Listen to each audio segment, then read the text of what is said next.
Allez, c'est parti pour la matinale gestion de fortune, profession CGP, investissement conseil patrimoine 24. Je suis avec Jean-Baptiste de Pascal. Jean-Baptiste, bonjour. Bonjour Frédéric. Jean-Baptiste, vous êtes directeur du développement et de la fiscalité chez Interinvest et votre actualité, elle n'est pas spécialement produit, elle est aussi produit, on va y revenir, mais surtout, vous venez de faire aboutir un dossier digitalisation dont j'ai l'impression que c'était un gros morceau. Énorme morceau, effectivement, parce qu'on a rendu accessible la signature du dossier de souscription type, mais avec tout le pack réglementaire pour le client dans le même univers. D'accord. Bon, je vais être rabat-joie, mais la signature électronique, ça fait quand même un moment que ça existe chez vos concurrents quand même. Alors oui, mais là c'est bien plus que la signature électronique, parce que nous on a ouvert notre espace de souscription en ligne en 2006. En 2010, on avait lancé le simulateur en ligne, donc on pouvait calculer les plafonds, etc. Et la signature électronique, on l'a lancée en 2015. Ah oui, donc il y a déjà 5 ans. Voilà, donc là, on était sur l'étape d'après. Et donc là, la nouveauté, le gros morceau, c'était ce que vous appelez le process réglementaire. On a une réglementation qui est débordante, il y a de plus en plus de papiers à imprimer, à faire signer. Voilà. Et ça, tout ça, c'est enfin... Tout ça, c'est la déclaration d'adéquation, la lettre de mission que normalement fait signer le CGP en parallèle de la souscription. Et là, on met tout au même endroit. Ça a l'intérêt de simplifier pour le client qui, du coup, signe sur le même espace.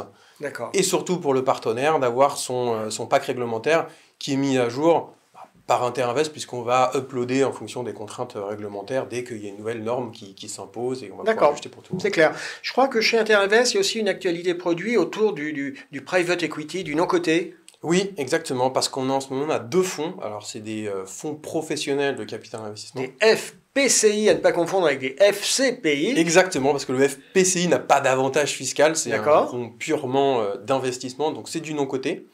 Alors, il y en a 2. Le premier, il a une thématique qui est sur du capital développement. Donc, on est là pour accompagner les entreprises dans leur croissance. Quel scope géographique, des secteurs privilégiés? Alors, pas de secteur. D'accord. Le critère, c'est que ce soit que des boîtes rentables qui font déjà au minimum 1 million de chiffre d'affaires. Donc, qui ont déjà validé. Voilà, leur cycle est déjà réalisé. On sait qu'ils peuvent atteindre leurs objectifs. Ils ont prouvé leur modèle. Et c'est en France métropolitaine, un petit peu d'Europe, mais c'est essentiellement France métropolitaine. FPCI, c'est des fonds professionnels. Ça veut dire que le ticket d'entrée est à combien? Alors, c'est réservé aux investisseurs avertis, avec ticket d'entrée à 100 000 euros. Ah oui, donc c'est un peu sélectif. Donc ce premier, il a comme volonté d'accompagner tout secteur, mais vraiment le capital développement. Et le deuxième FPCI, c'est un FPCI qu'on appelle Evergreen, donc toujours ouvert. Toujours ouvert. Sur une thématique immobilière.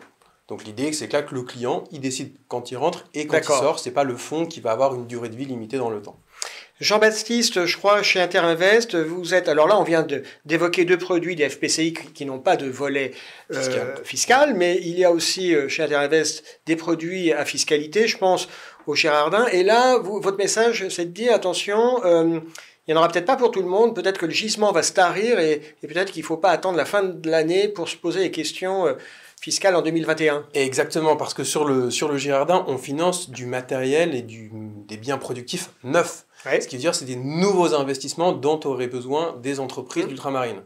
Et c'est vrai que pour l'année 2021, eh bien, ça s'annonce avec un nombre de nouveaux projets peut-être moindre ou pas illimité. Et c'est vrai qu'il faudrait avoir tendance à anticiper au plus vite en début d'année pour pouvoir servir les investisseurs parce que le marché sera plus petit. C'est vrai que sur ces produits à fiscalité, on a un peu tendance à voir ça plutôt sur la fin de l'année, fois que, en termes de chiffre d'affaires, de rémunération, on a une bonne vision de là où on est et puis on fait les arbitrages. Et là, le conseil du professionnel, c'est un petit peu d'inverser la proposition en disant peut-être dès le premier trimestre sans s'en préoccuper. Ou de prendre de la marge, on n'est pas obligé de faire tout son investissement, mais au moins de faire une première partie dès le début sur ce dont on est sûr, plutôt que de prendre le risque en fin d'année de ne pas avoir d'opération disponible. Ok. Il nous reste un peu de temps. Je crois aussi que chez Interinvest, il y a des produits, tout au moins un produit qui est en gestation. Il y a un lancement qui se prépare. On peut en dire déjà quelques mots. Exactement. Un fonds retail qui sera non fiscal, donc sans avantage fiscal, et qui aura vocation à aller financer le secteur de l'immobilier, donc promoteurs, marchands de biens et autres, avec un ticket d'entrée très, très accessible, puisque c'est à partir de 3 000 euros. D'accord. Donc en diversification, c'est du non-coté, donc pas de garantie. Bien sûr. On accepte le risque, mais on va pouvoir diversifier un peu son risque. On sort des marchés et on va sur la thématique immobilière, mais dans un fonds. Sur l'immobilier, il y a plusieurs segments. Il y a le résidentiel, il y a le bureau, il y a le mur de commerce, il y a l'entrepôt. On peut d'ores et déjà dire s'il y aura une préférence ou ça sera tout azimut?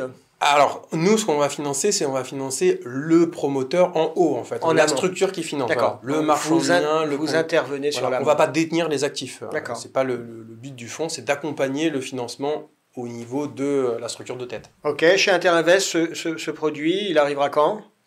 Eh ben, c'est la surprise pour début 2021. On attend le visa AMF, donc c'est...